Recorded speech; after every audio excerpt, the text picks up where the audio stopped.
এই আয়াতটি বিশেষভাবে নিগুড় একটি আয়াত। এই আয়াতে বর্ণিত হয়েছে কিভাবে একজন মুমিন ক্রমে ক্রমে ঈমান হারায়, কিভাবে একজন মানুষ ঈমানের মতো মহামূল্যবান জিনিস পাওয়ার পরেও পরিশেষে তা হারিয়ে ফেলে। রাতারাতি কোনো ব্যক্তির ঈমান ধ্বংস হয়ে যায় না, একদিন সকালে ঘুম থেকে উঠে কোনো ঈমানদার ব্যক্তি মুনাফিক হয়ে যায় না। এটা একটা পর্যায়ক্রমিক প্রক্রিয়া। এই প্রক্রিয়াটি এই নিরন্তর বাণীতে প্রকাশিত হয়েছে, বালা অবশ্যই তোমরা আমাদের সাথে ছিলে, ওয়ালাকিন্নাকুম ফাতানতুম আনফুসাকুম। আমি প্রথমে সহজ অনুবাদ বলছি, পরে ব্যাখ্যা করব। ওয়ালাকিন্নাকুম ফাতানতুম আনফুসাকুম। 1 নম্বর, তোমরা নিজেরাই নিজেদের বিপদগ্রস্ত করেছ। আরবিতে ফাতানা শব্দটির অর্থ হচ্ছে কোনো কিছুতে পরীক্ষাতে ফেলা। স্বর্ণ গলিয়ে তার খাদ ফেলে দিয়ে ধীরে ধীরে বিশুদ্ধ করার প্রক্রিয়াটিকেও ফাতানা বলা হয়। স্বর্ণ নিখাত করার প্রক্রিয়াটি কিন্তু সহজ নয়, বরং এটি একটি যন্ত্রণাদায়ক দহন প্রক্রিয়া। ফাতানতুম আনফুসাকুম এর অনেকগুলো ব্যাখ্যা আছে, তবে আজকের খুতবার জন্য একটা বিষয়কে হাইলাইট করব। তুমি নিজেকে বারংবার জেনে বুঝে এমন পরিস্থিতিতে ফেলেছ যেখানে তোমার ঈমান পদে পদে কঠিন পরীক্ষার সম্মুখীন হবে। এখানে জিনিসটা বোঝার চেষ্টা করুন, ঈমানের জন্য ক্ষতিকর হবে জেনেও আপনি বারবার নিজেকে এমন পরিবেশের সম্মুখীন করেছেন এবং নিজেকে বুঝিয়েছেন আমি এটা সামলে নিতে পারবো। আপনি নিজেকে এমন সব বন্ধু আত্মীয় স্বজন দিয়ে পরিবেষ্টিত করে রেখেছেন যারা খারাপ কাজ করে, খারাপ কথা বলে, অশ্লীল জিনিস দেখে, কিন্তু আপনি নিজেকে বুঝিয়েছেন আমি তাদের মতো না।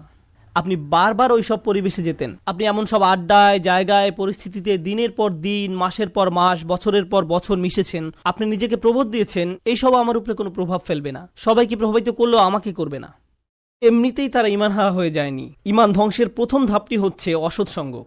তারা নিজেদেরকে সন্দেহজনক পরিস্থিতিতে ফেলে রাখত, আর তারা ভাবত এতে তাদের উপর কোনো প্রভাবই ফেলবে না। আমি একটি হালকা উদাহরণ দিব, আশা করি পয়েন্টটা আপনারা বুঝতে পারবেন। বাসায় যখন অনেক তেল মশলা দিয়ে রান্না করেন তখন সারা বাড়িতে সেই গন্ধে ভরে যায়।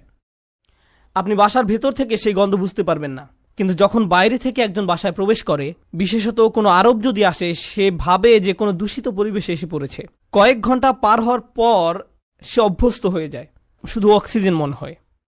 ঠিক একইভাবে আপনি প্রথমে খারাপ কোনো পরিবেশে গমন করলে সাথে সাথে বুঝতে পারেন এটা ঠিক নয়, আমি খারাপ হয়ে যাব, আমার এখানে থাকা উচিত নয়। আপনার অন্তর অস্বস্তি অনুভব করে।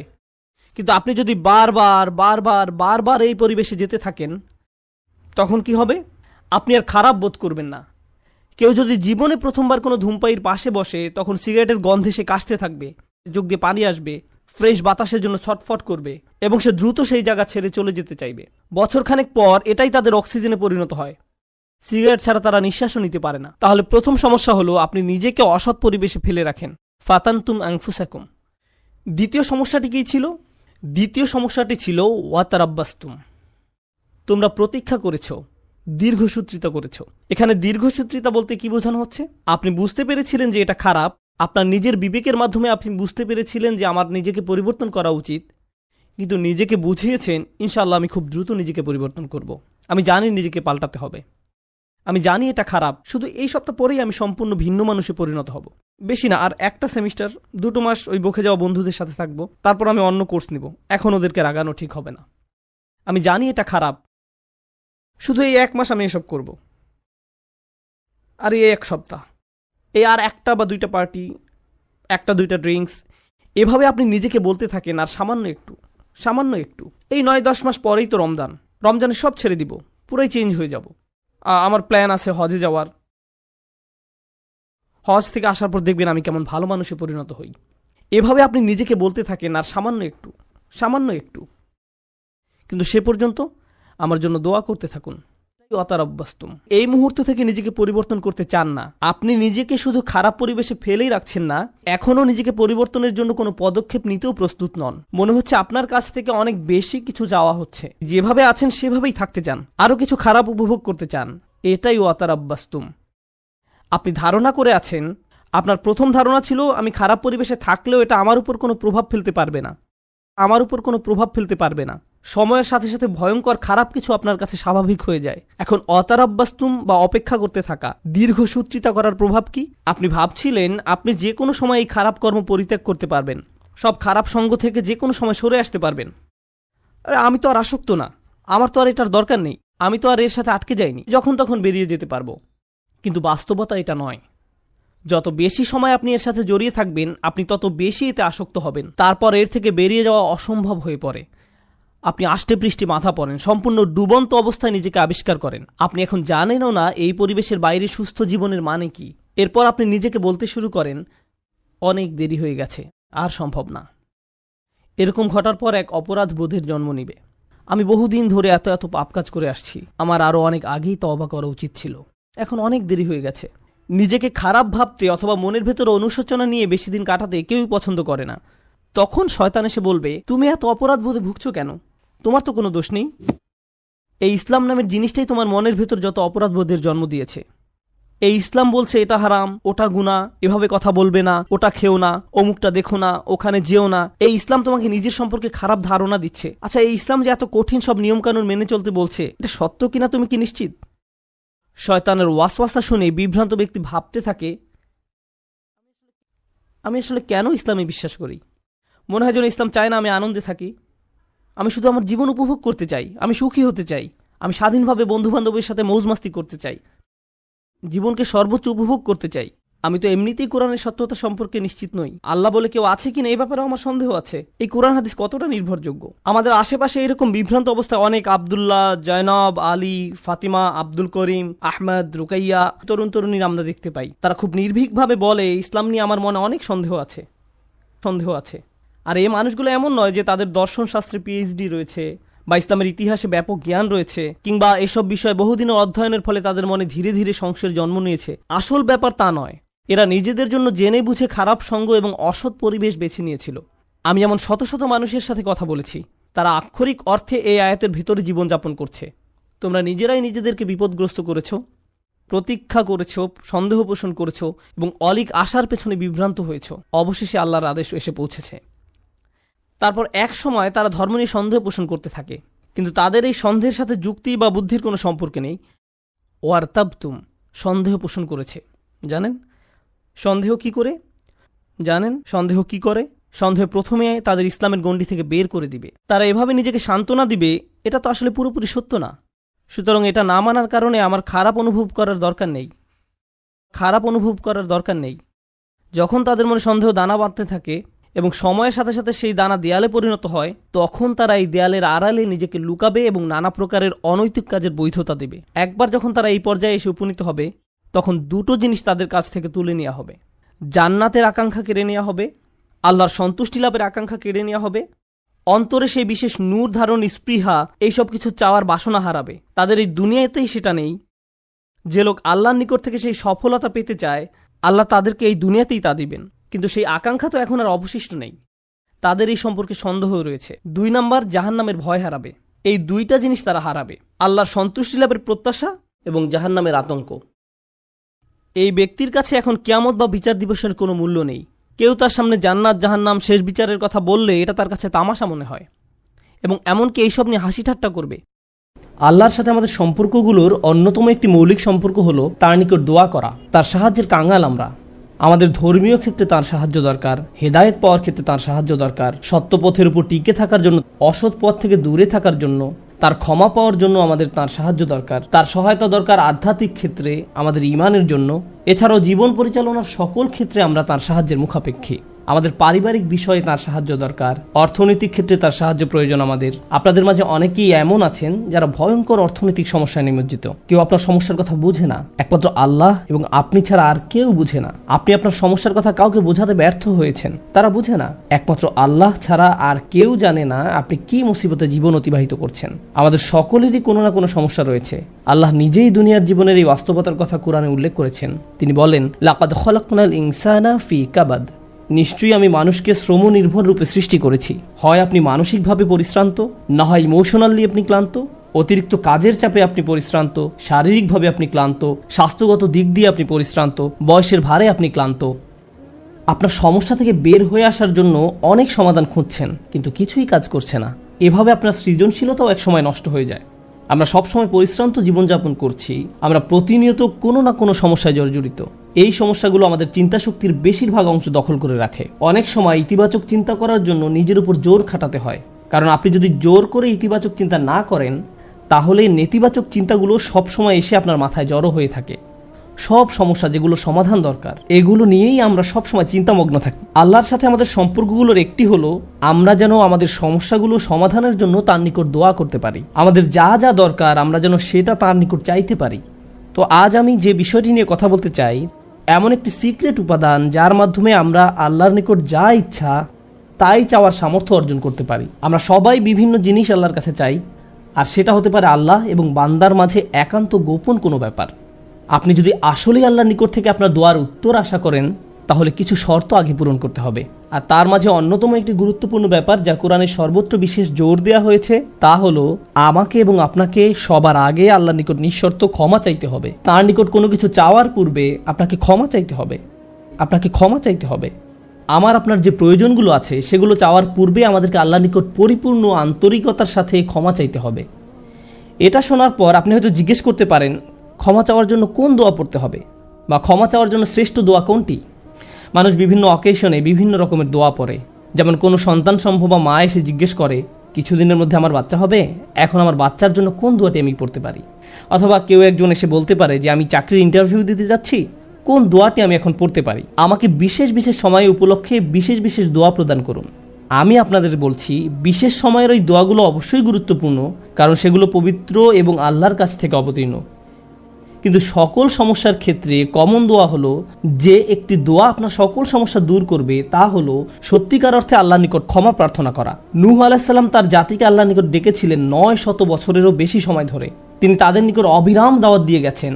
তার নবুয়তি জিন্দেগির শেষ দিকে এসে তিনি পেছনে ফিরে দেখেন এবং তিনি তাদের নিকট যে বার্তাটি দিতে চেয়েছিলেন তার একটা সারাংশ দাঁড় করিয়েছেন। তিনি তাদের উদ্দেশ্যে শুধু একবার বা দুইবার কথা বলেননি। লাইলান ওয়া নাহারা দাউতু কওমি লাইলান ওয়া নাহারা। তিনি বলেন, হে আমার পালনকর্তা, আমি আমার সম্প্রদায়কে দিবারাত্রি দাওয়াত দিয়েছি। তিনি রাতেও কোনো বিরতি নেননি। কোরআনের একটি সূরা তার নামে নামকরণ করা হয়েছে, সূরাতুন নূহ। সেখানে এই গোটা সময় ধরে যে তার সম্প্রদায়কে তিনি দাওয়াত দিয়ে গেছেন তার একটা সারমর্ম তুলে ধরা হয়েছে। আমি তোমাদের কাছ থেকে কি আশা করেছিলাম? কুল্লামা দাআউতু লিতাগফিরা লাহুম। আর এই গোটা সময় ধরে আমি তাদেরকে এই ধর্মের দিকে আহ্বান করেছি যেন আপনি তাদেরকে ক্ষমা করেন ইয়া রব, যেন আপনি তাদেরকে ক্ষমা করেন ইয়া রব। আমি ঠিক এই কথাগুলো তাদের বারবার বলেছি, বারবার বলেছি। ফাকুলতু ইস্তিগফারু রাব্বাকুম। অতঃপর বলেছি তোমরা তোমাদের পালনকর্তার ক্ষমা প্রার্থনা করো। ইন্নাহু কানা গফফারা। নিশ্চয়ই আল্লাহ হলেন এমন সত্তা যিনি বারবার ক্ষমা করতে থাকেন, বারবার ক্ষমা করতে থাকেন। এরপর তিনি যা বলছেন তা খুবই অসাধারণ। আমি চাই আপনারা এই বিষয়টা উপলব্ধি করুন যে তিনি কোন ধরনের মানুষগুলোর উদ্দেশ্যে কথা বলছিলেন। তিনি ইতিহাসের অন্যতম খারাপ একটা সম্প্রদায়ের উদ্দেশ্যে কথা বলছিলেন। নূহ আলাইহিস সালামের সম্প্রদায়কে পৃথিবীর অন্যতম চরম অবাধ্য জাতিগুলোর একটি হিসেবে বর্ণনা করা হয়েছে। সূরাতুজ জারিয়াতে আল্লাহ বিভিন্ন জাতি সম্পর্কে বর্ণনা করেছেন যারা আল্লাহর বিরুদ্ধে, তাদের নিকট প্রেরিত রাসূলদের বিরুদ্ধে বিদ্রোহ ঘোষণা করেছিল, ফলে তাদের ধ্বংস করে দেয়া হয়েছিল। সূরা আন-নাজমে যখন নূহ আলাইহিস সালামের জাতির কথা আসলো তিনি বললেন, ওয়া কওমু নূহিম মিন ক্বাবলু ইন্নাহুম কানু হুম আযলামু ওয়া আতগা। আর পূর্বে নূহের কওমকেও, নিশ্চয়ই তারা ছিল অতিশয় জালিম এবং চরম অবাধ্য। বিষয়টা যৌক্তিক মনে হয়। অন্য সকল নবীর মতো শুধু এক প্রজন্মের জন্য তাদের নবী ছিলেন না, প্রতি শতাব্দীতে ৩-৪ প্রজন্ম মানুষের জন্য শতাব্দীর পর শতাব্দী ধরে তাদের একজন নবী ছিল। প্রতি ২০ বছর পর পর নতুন নতুন প্রজন্মের আবির্ভাব ঘটে, আর নূহ আলাইহিস সালাম এটা দেখেছিলেন শতাব্দীর পর শতাব্দী ধরে। প্রতি ২০ বছর পর পর নতুন নতুন প্রজন্মের আবির্ভাব ঘটে। তিনি ৪০ থেকে ৫০ প্রজন্মের মানুষদের দেখেছিলেন, আর তারা সবাই তাকে প্রত্যাখ্যান করেছিল। আর তিনি সকল প্রজন্মকে একই দাওয়াত দিয়ে যাচ্ছিলেন। একটি উদ্দেশ্যকে সামনে রেখে আমি এই বিষয়টির উপর আলোকপাত করছি। তিনি চরম অবাধ্য এক জাতির উদ্দেশ্যে কথা বলছিলেন। তাদের নিকট তিনি কি প্রস্তাব তুলে ধরেন? কি প্রস্তাব তুলে ধরেন? তিনি বলেন, ইস্তিগফারু রাব্বাকুম, তোমাদের রবের ক্ষমা প্রার্থনা করো। ইন্নাহু কানা গফফারা। তোমরা বারবার আল্লাহর অবাধ্যতা করছিলে, তিনি বারবার ক্ষমা করতে থাকেন। তোমরা বারবার আল্লাহর অবাধ্যতা করছিলে, আল্লাহ বারবার ক্ষমা করতে থাকেন। কিন্তু তার প্রস্তাব এখানেই থেমে থাকেনি। তিনি বলেন, ইউরসিলুস সামা আলাইকুম মিদরারা। এখানে ইউরসিলু হলো জওয়াবে আমর। এর মানে হলো যদি তোমরা তার নিকট ক্ষমা প্রার্থনা করো তাহলে আল্লাহ তোমাদের জন্য আসমানের দরজা খুলে দিবেন, আর এটা তোমাদের উপর অজস্র ধারায় করুণা বর্ষণ করবে। এর দ্বারা বৃষ্টিও বোঝানো হতে পারে, কিন্তু পরিহাসের বিষয় হলো এখানে বৃষ্টি দ্বারা বন্যা ইঙ্গিত করা হয়নি, যদিও সব শেষে বন্যা কবলিত হয়েছিল নূহ আলাইহিস সালামের জাতি। এই আয়াতে আল্লাহ ভিন্ন ধরনের বৃষ্টির কথা বলেছেন। যদি তারা ক্ষমা প্রার্থনা করত, যে বৃষ্টি তাদের ধ্বংস করে দিয়েছিল সেই বৃষ্টি হতে পারত তাদের জন্য জীবন আহরণকারী। তারা বৃষ্টির জন্য প্রার্থনা করেনি, তারা বৃষ্টির জন্য প্রার্থনা করেনি, আর আল্লাহ তাদের বলছেন ক্ষমা প্রার্থনা করতো যদি তারা, তোমরা যদি ক্ষমা প্রার্থনা করো আকাশের দরজা তোমাদের জন্য খুলে দেওয়া হবে আর তা বৃষ্টি বর্ষণ করতে থাকবে। আল্লাহ বলেননি যে পানি বর্ষিত হবে, তিনি বলছেন আকাশ বর্ষণ করবে, কারণ আকাশ শুধু বৃষ্টি নয়, আরো রহমত বর্ষণ করতে পারে। আকাশ থেকে ক্ষমা আসে, আকাশ থেকে প্রশান্তি আসে, বিশ্বাস আসে, রিজিক আসে, সমস্যার সমাধান আসে আসমান থেকে। তিনি তোমাদের জন্য আকাশ খুলে দিবেন আর আকাশের সকল সম্পদ তোমাদের উপর অঝোর ধারায় বর্ষিত হতে থাকবে। আর তোমরা এতদিন রহমতের ভাগিদার হতে পারছিলে না, কারণ তোমরা ক্ষমা প্রার্থনা করনি। তাই এখন ক্ষমা চাইলে এটা খুলে যাবে। একটা একটা করে আপনার সমস্যাগুলোর কথা আল্লাহকে বলেন। আপনার এমনও সমস্যা থাকতে পারে যেটার কথা আপনি নিজেও জানেন না, কিন্তু আল্লাহ জানেন। আমি আর আপনি যদি সত্যিকার অর্থে আল্লাহর নিকট ক্ষমা চাইতে পারি, তাহলে ওই অজানা সমস্যাগুলো স্বর্গীয় হস্তক্ষেপে সমাধান হয়ে যাবে। ইউরসিলুস সামা আলাইকুম মিদরারা। আল্লাহ সুবহানাহু ওয়া তাআলা এখানেই থেমে যাননি। আপনি কার জন্য ক্ষমা চাচ্ছেন? আপনার নিজের জন্য। ইস্তাগফিরু রাব্বাকুম, তোমরা নিজেদের জন্য ক্ষমা প্রার্থনা করো। আল্লাহ বলেন ওয়ায়ুমদিদকুম বিআমওয়ালি ওয়া বানিনা, তোমাদের ধন সম্পদ, তোমাদের সন্তান সন্ততি বাড়িয়ে দেওয়া হবে। তিনি ধন সম্পদ এবং সন্তান সন্ততি দিয়ে তোমাদের ঐতিহ্যকে সমৃদ্ধ করে দিবেন। এমন সম্পদ নয় যা আপনাকে আল্লাহর কাছ থেকে দূরে সরিয়ে দিবে, কারণ এই টাকা দেওয়ার কথা এসেছে আপনার ক্ষমা চাওয়ার প্রেক্ষাপটে। তিনি আপনাকে ভালো অর্থ দিবেন যা আপনার জন্য দুনিয়াতে এবং পরকালে কল্যাণ নিয়ে আসবে। তিনি আপনাদের ভালো সন্তান দান করবেন যারা আপনার জীবিত থাকা অবস্থায় ভালো কাজ করবে, তারা আপনাদের সম্মান করবে, ভালোবাসা দেখাবে, আনুগত্য করবে, আপনি তাদের দেখে গর্বিত হবেন। এমনকি আপনি এই দুনিয়া ছেড়ে চলে গেলেও তারা ভালো কাজ করতে থাকবে, যা সাদাকায়ে জারিয়া হিসাবে আপনার আমলনামায় এসে যোগ হবে। আল্লাহ আপনাকে এই সব কিছু দান করবেন। প্রসঙ্গত এই দুই শব্দ অর্থ এবং সন্তান সন্ততি, ইন্নাহুম আসাউনি ওয়াত্তাবাউ মান লাম ইয়াজিদহু মালুহু ওয়া ওয়ালাদুহু ইল্লা খাসারা। আমার সম্প্রদায় আমাকে অমান্য করেছে আর অনুসরণ করেছে এমন লোককে যার অর্থ ও সন্তান সন্ততি কেবল তার ক্ষতি বৃদ্ধি করেছে। কিন্তু আপনার ক্ষমা চাওয়ার পরে আল্লাহর পক্ষ থেকে যে ধন সম্পদ এবং সন্তান সন্ততি আসে তা আপনার জন্য শুধু কল্যাণই নিয়ে আসে। একই ধন সম্পদ এবং সন্তান সন্ততি, পার্থক্য হলো এখন তাদের উপর আল্লাহর ক্ষমা ও রহমত রয়েছে। বিষয়টা এমন যেন তারা দূষিত হয়ে গিয়েছে, যতক্ষণ না আল্লাহ তার ক্ষমার মাধ্যমে তাদের পরিশুদ্ধ করেন। আল্লাহর নিকট ক্ষমা প্রার্থনা করলে কত শত পথ আপনার জন্য খুলে যাবে। আসমানের দরজা আপনার জন্য এমনভাবে খুলে যাবে যে আপনি কল্পনাও করতে পারবেন না। আপনি সবকিছু আরো ভালোভাবে বুঝতে পারবেন। আপনার ব্যক্তিগত সমস্যাগুলো দূর হতে শুরু করবে। উদাহরণস্বরূপ রাগের কথা ধরা যাক। রাগ হওয়া থেকে মুক্তি পাওয়া আসলেই অনেক কঠিন। বহু মানুষ খুবই সমস্যাপূর্ণ জীবনযাপন করে, খুব অল্পতেই রেগে যান, কিছু একটা তাদের সামান্যতেই ক্রোধান্বিত করে, আর তারা এর সাথে লড়াই করতে পারেন না। তারা তাদের এই সমস্যাটা বুঝতে পারেন, কিন্তু নিজের কাছে অসহায় হয়ে পড়েন এবং মনে মনে ভাবেন, না, আমার পক্ষে এই রাগ হওয়া থেকে মুক্তি পাওয়া সম্ভব না। হুদায়বিয়ার সন্ধির সময় সাহাবীরা খুবই রাগান্বিত হয়ে পড়েছিলেন। তাদের রাগ দূর করা সম্পর্কে আল্লাহ কি বলছেন? তিনি বলছেন ওয়া আনজালাস সাকিনাতা ফি কুলুবিল মুমিনিন, তিনি আকাশ থেকে বিশ্বাসীদের অন্তরে প্রশান্তি নাজিল করলেন। প্রশান্তি আমাদের নিজেদের কাছ থেকে আসে না, আমরা নিজেদের প্রশান্ত করতে পারি না। মুসা আলাইহিস সালামের মা ভয়ে টেনশনে প্রায় মারা যাচ্ছিলেন যখন তার ছোট শিশু একটা বক্সে বন্দি করে পানিতে ভাসিয়ে দিলেন। লাউলা আর রাবাতনা আলা কলবিহা, যদি আমি তার হৃদয়কে দৃঢ় করে না দিতাম। তার নিজের পক্ষে সে অন্তরকে দৃঢ় করা সম্ভব ছিল না। ঐশ্বরিক হস্তক্ষেপ বলে এটা ব্যাপার আছে। আল্লাহ তার অন্তরকে দৃঢ় করেছিলেন, যা আমাদেরকে আমাদের ব্যক্তিগত দুর্বলতা এবং প্রবণতা থেকে সুস্থ হতে সাহায্য করে। কিছু কিছু মানুষ অশ্লীলতার প্রতি খুবই আকৃষ্ট হয়ে পড়ে, কেউ কেউ ক্রোধ নিয়ন্ত্রণ করতে পারে না, আবার কেউ কেউ মারাত্মক লোভী, সবসময় শুধু টাকা পয়সা নিয়ে চিন্তামগ্ন থাকে। তারা এইসব থেকে বের হয়ে আসতে চায়, কিন্তু নিজেদের সাথে যুদ্ধ করে পারে না। এই সব সমস্যার সমাধান আসে আল্লাহর পক্ষ থেকে। আপনার একান্ত ব্যক্তিগত গভীর সমস্যার সমাধান আসে আসমান থেকে। বৃষ্টি যেমন পৃথিবীকে পরিষ্কার করে দেয়, তেমনি আসমান থেকে আল্লাহর রহমত এসে আপনার সমস্যাগুলোকেও ধুয়ে মুছে পরিষ্কার করে দেয়। ওয়ায়াজআল লাকুম জান্নাতিন ওয়ায়াজআল লাকুম আনহারা, তোমাদের জন্য উদ্যান স্থাপন করবেন, তোমাদের জন্য নদীনালা প্রবাহিত করবেন। অর্থাৎ আল্লাহ বলছেন, যদি শুধু ক্ষমা চাও সবই দিব। আমি আপনি মনে করি যে যদি আমরা আল্লাহর কাছে ক্ষমা চাই তাহলে শুধু ক্ষমা পাবো, কিন্তু আল্লাহ বলছেন যদি ক্ষমা চাও তাহলে এমন কিছু নেই যা আমি তোমাদের দিব না। বিষয়টা এমন যে আপনি ইচ্ছা করলে এক এক করে বিভিন্ন জিনিস চাইতে পারেন, অথবা শুধু ক্ষমা চান তাহলে সবই পাবেন। কি আর বাকি থাকে? অর্থ, সন্তান সন্ততি, আপনার সকল সমস্যার সমাধানে আকাশ খুলে যাবে, বাগান, নদী, সব কিছু আপনার জন্য প্রস্তুত। মানুষ সাধারণত মনে করে যে যদি তার আল্লাহর ক্ষমা চায় তাহলে এটা শুধু তাদেরকে পরকালে সাহায্য করবে, কিন্তু এই আয়াতগুলো আমাদের বলছে না, এই আয়াতগুলো আমাদেরকে বলছে যে না, আল্লাহ শুধু আমাদেরকে পরকালেই সাহায্য করবেন তা নয়, তিনি আমাদেরকে এই দুনিয়াতেও সাহায্য করবেন। একবার হজের কথা চিন্তা করুন। আমার আপনার জন্য হজের সবচেয়ে বড় অনুপ্রেরণা হলো আমাদের অতীতের সকল গুনাহ মাফ করে দেওয়া হবে, আমরা নতুন করে আবার শুরু করতে পারবো। যে কাপড়ে আপনি কবরে শায়িত হওয়ার কথা, সেরকম একটি কাপড়ে আপনি হজে যান। এমনকি হজের সময় যখন আমরা মার্চ করি, সে সম্পর্কে বলা হয়েছে সুম্মা আফিদু মিন হাইসু আফদান নাস ওয়াস্তাগফিরুল্লাহ, অতঃপর তোমরা প্রত্যাবর্তন করো যেখান থেকে মানুষরা প্রত্যাবর্তন করে এবং আল্লাহর কাছে ক্ষমা চাও। হজের মূল বিষয় হলো আল্লাহর নিকট ক্ষমা চাওয়া, এটাই হজের মূল উদ্দেশ্য। আর সেই হজের সময় আমরা কি দোয়া করি? রব্বানা আতিনা ফিদ দুনিয়া হাসানা অফিল আখিরাতি হাসানা অফিল আখিরাতি হাসানা। প্রতিটি তাওয়াফে একই দোয়া পাঠ করা হয়, যা কোরআনে মাজিদে এসেছে। রব্বানা আতিনা ফিদ দুনিয়া অফিল আখিরা, রব্বানা আতিনা ফিদ দুনিয়া হাসানা অফিল আখিরাতি হাসানা। আমাদেরকে এই দুনিয়ার কল্যাণ এবং পরকালের কল্যাণও দান করুন। অন্য কথায়, এই দুনিয়ায় আমাদেরকে এমন কল্যাণ দান করুন যা পরকালের কল্যাণকে নিশ্চিত করবে। এরকম কিছুর অস্তিত্ব রয়েছে।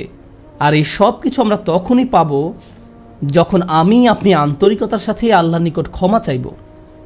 খুতবার এই অংশটার উদ্দেশ্য ছিল আপনাদের নিকট ক্ষমা চাওয়ার কিছু উপকারিতা তুলে ধরা, ক্ষমা চাওয়ার লক্ষ্য বর্ণনা করা। কিন্তু আমরা এখনো বলিনি যে কিভাবে ক্ষমা চাইব। কেউ কেউ কৃত্রিম উপায়ে ক্ষমা চায়, আস্তাগফিরুল্লাহ আস্তাগফিরুল্লাহ আস্তাগফিরুল্লাহ। কারো কারো জন্য এটা এত নকল যে একবার আলী রাদিয়াল্লাহু তাআলা আনহু একজনকে এরূপ করতে দেখে বললেন, তোমার ইস্তেগফারেরও ইস্তেগফার প্রয়োজন, এর মাধ্যমে শুধু জিহ্বার ব্যায়ামই হয়, আর কিছু না। আমি এখন আপনাদের এমন একটি বিষয়ের কথা বলবো যা আমাদেরকে আল্লাহর নিকট ক্ষমা চাওয়া থেকে বিরত রাখে। বিষয়টা একজনের কাছে কতটুকু প্রত্যাশা করা হয় তার সাথে সম্পর্কযুক্ত।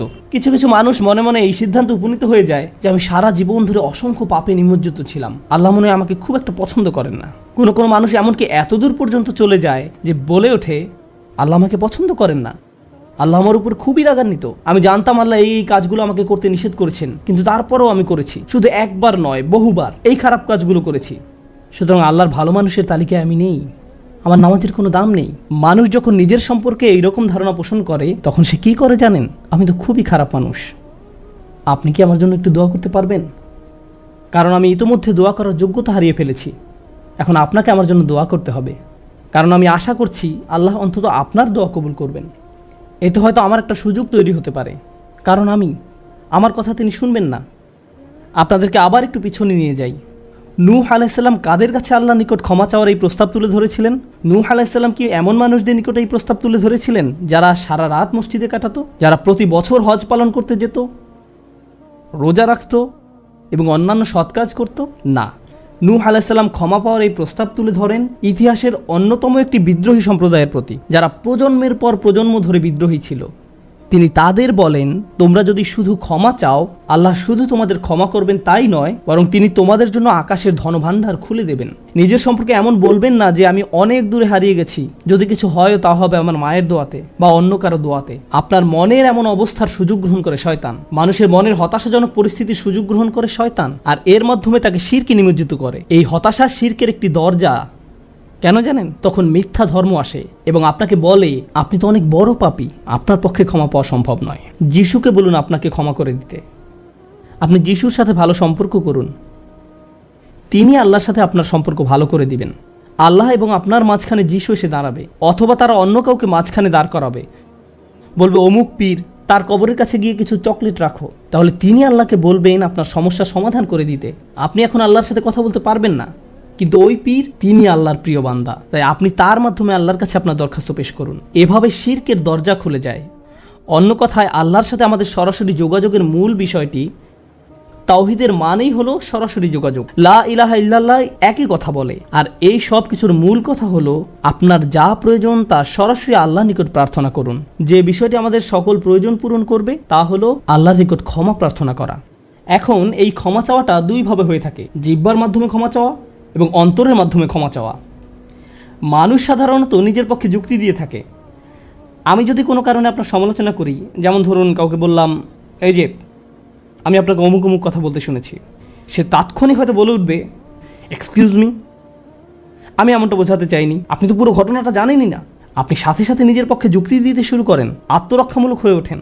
বালিল ইনসানু আলা নাফসিহি বাসীরা ওয়ালাউ আলকা মাআযিরা। মানুষ নিজের সম্পর্কে সুধারণা পোষণ করে, তারা প্রচুর অজুহাত দেখায়। আপনি যদি আসলেই আল্লাহর ক্ষমা চান, আপনাকে নিরিবিলি একটা সময় খুঁজে পেতে হবে। যদি আরবিতে দোয়া করতে না পারেন, কোনো সমস্যা নেই, আপনি শুধু পাঞ্জাবি, বাংলা, বাহাসা বা উর্দু জানেন, কোনো ব্যাপার না। আপনি আপনার নিজস্ব ভাষাতেই আল্লাহর সাথে কথা বলুন, আন্তরিকতার সাথে আপনার অপরাধগুলো স্বীকার করুন, কোনো অজুহাত দেখাবেন না। এরকমটা করতে পারা আসলেই কঠিন, কারণ আয়নার সামনে দাঁড়িয়েও আমরা নিজের সাথে মিথ্যে কথা বলি, নিজেকে এভাবে প্রবোধ দেই, আমি আসলে অত খারাপ না, আমি যা যা করেছি তার কারণ আছে। যখন আপনি আল্লাহর সামনে দাঁড়াবেন, নিজের কাজের বৈধতা দেওয়ার কথা ভুলে যান। আল্লাহ জানেন আপনি কি অবস্থার মধ্যে দিয়ে যাচ্ছেন, তিনি জানেন এটা কঠিন সময় ছিল, তিনি জানেন অমুক অমুক বিষয় আপনাকে সম্পূর্ণ গ্রাস করে ফেলেছিল। ইয়া রব, আমি অনেক চাপের মধ্যে ছিলাম তাই মদ খেয়েছি। তিনি আপনার সবগুলো অজুহাত সম্পর্কে আপনার চেয়ে ভালোভাবে জানেন। আপনাকে অকপটে তার নিকট আসতে হবে, ফিল্টার ছাড়া, কোনো দ্বিধাদ্বন্দ্ব ছাড়া, নির্দ্বিধায়, কোনো রকমের বিব্রত বোধ করা ছাড়া। অনেক সময় আমরা নিজেদের পাপ স্বীকার করতে বিব্রত বোধ করি, একরাশ লজ্জা এসে আমাদের জড়িয়ে ধরে। কিন্তু যতক্ষণ না আপনি আল্লাহর নিকট অকপটে সকল পাপ স্বীকার করে নিচ্ছেন, আর এভাবে যখন নিজের উপর যে অন্যায়গুলো এতদিন ধরে করে এসছেন তা আপনি মুখ দিয়ে উচ্চারণ করতে শুরু করবেন, আমার বিশ্বাস করতে কষ্ট হয় যে সে সময় আপনার চোখ দিয়ে কোনো অশ্রু নির্গত হবে না। একজন মানুষের পক্ষে এটা অসম্ভব যে সে আল্লাহর সামনে এভাবে নিজেকে খোলাখুলি উপস্থাপন করবে আর তার চোখ দিয়ে কোনো অশ্রু বের হবে না, কারণ এটা দুর্বলতা প্রকাশের সময়। দুনিয়ার সামনে আমরা সাধারণত নিজেকে শক্তিশালী, আত্মবিশ্বাসী এবং দিব্যি সুস্থ হিসেবে উপস্থাপন করি। সবাই আমাদের দেখে মনে করে সবকিছু ঠিক আছে, কিন্তু ভেতরে ভেতরে যে আমি বহু সমস্যায় জর্জরিত তা একমাত্র আল্লাহ জানেন। আপনাকে সকল জড়তা কেটে তার নিকট সম্পূর্ণ খোলাখুলিভাবে নিজেকে উপস্থাপন করতে হবে, আর কেবল তখনই আপনি আল্লাহর নিকট ক্ষমা চাওয়ার অবস্থানে যেতে পারবেন। তারপর সিজদায় গিয়ে কাঁদতে থাকুন। তখন এটা শুধুমাত্র আস্তাগফিরুল্লাহ আস্তাগফিরুল্লাহ বলার মতো হবে না, এটা হয়ে উঠবে আল্লাহর সাথে একটি সত্যিকারের কথোপকথন, আল্লাহর নিকট সত্যিকার অর্থে পাপ স্বীকার। এটা খুবই শক্তিশালী একটা অনুশীলন, চেষ্টা করে দেখুন। আপনাকে একটা নিরিবিলি সময় খুঁজে পেতে হবে। নিশ্চিত করুন যে কেউ আপনার কথা শুনছে না। আপনার স্ত্রী বিছানায় শুয়ে আছে, এমত অবস্থায় মাঝরাতে ঘুম থেকে উঠে এভাবে দোয়া করতে পারবেন না, ইয়া আল্লাহ আমাকে ক্ষমা করে দিন, কারণ আপনার স্ত্রী তো আপনার দোয়া শুনতে পাচ্ছে। এভাবে করাটা নিষিদ্ধ নয়, কিন্তু একা একা দোয়া করা আপনার জন্য ভালো হবে। মোট কথা, নির্জন কোনো জায়গা খুঁজে বের করুন যেখানে আপনি একান্তে আল্লাহর সাথে কথা বলতে পারবেন। যদি আপনি এক গাদা আরবি দোয়া মুখস্থ করেন যার অর্থও আপনি জানেন না, আর বিড়বিড় করে সেগুলো উচ্চারণ করতে থাকেন, সে দোয়াগুলো অবশ্যই উত্তম এবং শক্তিশালী, কিন্তু আপনার অন্তরের সাথে যদি সেগুলোর কোনো যোগাযোগ না থাকে, শুধু জিহ্বা দিয়ে উচ্চারণ করছেন, তাহলে আপনি আসলে ক্ষমা প্রার্থনা করছেন না। আল্লাহ আপনাকে এই জিকিরের পুরস্কার দান করুন, কিন্তু এর নাম আসলে ইস্তেগফার বা ক্ষমা প্রার্থনা নয়। ইস্তেগফার অন্য কিছু। যখন আপনার চক্ষু খুলে অশ্রু নির্গত হতে শুরু করে, তখন আকাশের দরজা খুলে যায়, তখনই সেটা খুলবে। এই দুইটার মাঝে একটা কানেকশন আছে। সর্বশেষ যে বিষয়টি আমি আপনাদের সাথে শেয়ার করতে চাই তা হলো আল্লাহর উপর আশা ধরে রাখা। অনেকের জন্য এই বিষয়টা মেনে নেওয়া বেশ কঠিন যে আল্লাহ তার কথা শুনবেন, আমার দোয়া তার নিকট গুরুত্বহীন, আমি দোয়া করার কোনো অর্থ দেখি না। আপনাদের একটা কথা বলে রাখি, আল্লাহর নিকট থেকে আপনি সর্বশ্রেষ্ঠ যে উপহারটি পাবেন তা কি জানেন? ক্ষমা। এটাই সর্বশ্রেষ্ঠ উপহার। আপনি এটার মূল্য উপলব্ধি করুন আর নাই করুন, আর যা কিছু আল্লাহ আপনাকে দিবেন বলেছেন এর সবই অতিরিক্ত। আপনাদেরকে একটা উদাহরণ দিই। আমার অনেকগুলো সন্তান আছে। ধরুন আমার এক সন্তানের উপর আমি খুবই অসন্তুষ্ট, সে কোনো একটা অন্যায় করেছে, আমি খুবই রাগান্বিত হয়ে আছি, আমার বিশ্বাস করতে কষ্ট হয় যে তুমি এটা করেছো। এভাবে আমি তাকে কিছুটা বকাঝকা করলাম, তোমার এটা বলা উচিত হয়নি, তোমার এটা করা উচিত হয়নি। তার পরের দিন অন্য এক সময় আমার জন্য তার কিছু একটা করার কথা, যেমন আমার জন্য একটা কার্ড বানানোর কথা যাতে লেখা থাকবে বাবা আমি তোমাকে ভালোবাসি। সে জিনিসটা আঁকলো, কিন্তু তারপর কি মনে করে কাগজটা টুকরা টুকরা করে ময়লার বক্সে ফেলে দিল। এটা দেখে তার অন্য ভাই বলল, তুমি এটা ফেলে দিলে কেন? জবাবে সে বলল, বাবা আমার উপর খুবই রাগান্বিত, তিনি এটার প্রতি কোনো গুরুত্ব দিবেন বলে মনে হয় না। আমি যদি জানতাম যে সে বিষয়টাকে এভাবে দেখছে, তাহলে আমি কি করতাম? আমি কি এভাবে বলতাম যে হ্যাঁ ফেলে দাও? না, বরং আমি আবেগে কেঁদে ফেলতাম, কিভাবে তুমি ভাবতে পারলে যে আমি তোমাকে আর ভালোবাসি না? হ্যাঁ তুমি অন্যায় করেছো, তুমি ভুল করেছো, কিন্তু তুমি এখনো আমার সন্তান। তুমি 1000 বার ভুল করলেও আমি তোমাকে ভালোবাসবো। আমাকে ওই কার্ডটি দাও, আমি সেটা ফ্রেমে বাঁধিয়ে রাখবো, ময়লার বাক্স থেকে নিয়ে গ্লাসে আটকিয়ে রাখবো, সারা জীবন ধরে যত্ন করে রাখবো। কেন? কারণ আমি আমার সন্তানদের ভালোবাসি, তারা যতই ভুল করুক না কেন, এমনকি যদি তাদের আচরণ আমাকে রাগান্বিতও করে। এটা শুধু আমি এবং আমার সন্তানদের সম্পর্ক। কিন্তু আমি আমার আর সন্তানদের নিয়ে কথা বলছি না, এই উদাহরণের মাধ্যমে আমি কথা বলছি আমার এবং আল্লাহর সম্পর্ক নিয়ে। আমি ভুল করি, আল্লাহ এমনকি আমাকে বকাঝকাও করেন না। আমি ভুল করার কারণে তিনি আমার উপর বজ্রপাত করেননি, তিনি আমাকে জাহান্নামে নিক্ষেপ করেননি, তিনি আমার হার্টবিট বন্ধ করে দেননি। যখনই আমি মিথ্যে বলি, আমি বোবা হয়ে যাই না। প্রতিবার হারাম কিছু খেয়ে ফেলার কারণে আমার হাত অবশ হয়ে যায় না, হারাম কিছুর দিকে তাকানোর কারণে আমি অন্ধ হয়ে যাইনি। তিনি এখনো দিয়েই যাচ্ছেন। আর আমি কিনা চিন্তা করতে শুরু করলাম যে আল্লাহ আমাকে আর ভালোবাসেন না। আল্লাহর সাথে আমার সম্পর্ক একসময় ভালো ছিল, কিন্তু এখন যেহেতু আমি খারাপ হয়ে গিয়েছি, তাই ভালোবাসাও এখন হারিয়ে গেছে। তাহলে দোয়া করার কি অর্থ আছে?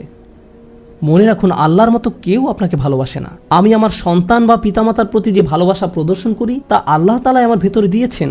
আমরা এমনি এমনি কাউকে ভালোবাসতে সক্ষম নই। ভালোবাসা আল্লাহর পক্ষ থেকে একটি উপহার। যদি আল্লাহর দুইটি সৃষ্টির মাঝে ভালোবাসা এত দৃঢ় হয়, আমাদের পক্ষে কল্পনাও করা সম্ভব নয় যে আমাদের জন্য আল্লাহর ভালোবাসা কত প্রগাঢ়, যে আমাদের জন্য আল্লাহর ভালোবাসা কত গভীর। কেউ এর বিপরীত বললে তার কথায় কান দিবেন না। একমাত্র যে মনে করে আল্লাহ তাকে ঘৃণা করে, তার কোনো আর আশা নেই, সে হলো শয়তান। সে এটা বিশ্বাস করে। তার ক্ষমা চাওয়ার কোনো কারণ নেই, কারণ তার সকল আশা হারিয়ে গেছে আর সে নিজের সম্পর্কে এটা মেনে নিয়েছে। এখন আপনি যদি নিজের সম্পর্কে এরকম মনে করেন, তাহলে কার পথ আপনি অনুসরণ করছেন? একবার চিন্তা করে দেখুন। যদি আদম আলাইহিস সালাম জান্নাতে থাকা অবস্থায়, আর জান্নাতের চেয়ে উত্তম কোনো জায়গা তো আর আপনার পক্ষে থাকা সম্ভব নয়, তারপর তিনি একটি ভুল করলেন আর আল্লাহ আযজা ওয়া জাল্লা তাকে দুনিয়াতে পাঠিয়ে দিলেন। এখন আদম আলাইহিস সালাম যদি এরকম চিন্তা করতেন, আমার এত বড় একটা ডিমোশন হয়ে গেল, আমি কিভাবে আল্লাহর সাথে আবার কথা বলবো? আমি তাকে এত হতাশ করার পর কিভাবে কথা বলবো? কিন্তু আল্লাহ তাকে শিখিয়ে দিলেন কি করতে হবে, কিভাবে তার অন্তর আবার ঠিক করতে হবে। রব্বানা যালামনা আনফুসানা ওয়া ইল্লাম তাগফির লানা ওয়া তারহামনা লানাকুনান্না মিনাল খাসিরিন। জান্নাতের তুলনায় দুনিয়া তো কিছুই না। তিনি জান্নাত থেকে দুনিয়ায় এলেন, এত দূর নেমে আসা সত্ত্বেও এখনো তিনি আল্লাহর নিকটেই আছেন। এই শব্দগুলোই আল্লাহর সাথে তার সম্পর্ক আবার জুড়ে দিল। দোয়ার উপর আস্থা হারাবেন না। এত দূর নেমে আসা সত্ত্বেও এখনো তিনি আল্লাহর নিকটেই আছেন। আন্তরিকভাবে আল্লাহর কাছে কিভাবে দোয়া করবেন, তার প্রস্তুতি এখনই শুরু করুন। মনে রাখুন, আল্লাহ আপনাদের সবার দোয়া শুনবেন। উজিবু দাওয়াতাদ দাঈ ইযা দান, এই ঘোষণাটি রমজান মাসের। আমি আহ্বানকারীটাকে সাড়া দেই যখন সে আমাকে ডাকে। এটা আল্লাহর অঙ্গীকার। আর আমি আপনি এক নম্বর যে দোয়াটি করব, তা হলো ক্ষমা চাওয়ার দোয়া। আল্লাহ আমাদেরকে এমন মানুষে পরিণত করুন যারা সত্যিকার অর্থে ক্ষমা চায়। আল্লাহ আমাদের অন্তরে তার নিকট ক্ষমা প্রার্থনা করার তীব্র ব্যাকুলতা তৈরি করে দিন। আল্লাহ আমাদের অন্তরকে এমন নরম করে দিন যেন আমাদের চোখ দিয়ে অশ্রু নেমে আসে। আমরা যারা তার নিকট ক্ষমা প্রার্থনা করি, আমাদের সবার জন্য আল্লাহ আযজা ওয়া জাল্লা তার রিজিকের দরজা খুলে দিন। সর্বশেষ একটা বিষয় মনে করিয়ে দিতে চাই যে আল্লাহ আযজা ওয়া জাল্লা অনেক পথভ্রষ্ট জাতিকে ধ্বংস করা থেকে বিরত থাকেন। কেন জানেন? কারণ সেখানে এমন মানুষ রয়েছে যারা আল্লাহ নিকট ক্ষমা চায়। শুধু তাদের মাঝে এমন কিছু মানুষ রয়েছে যারা এখনও আল্লাহ নিকট ক্ষমা প্রার্থনা করে। তাদের কারণেই আল্লাহ গোটা জাতিকে আর ধ্বংস করেন না। ইস্তেগফার করা মানুষে পরিণত হন। আল্লাহ আমাদের সবাইকে রক্ষা করুন।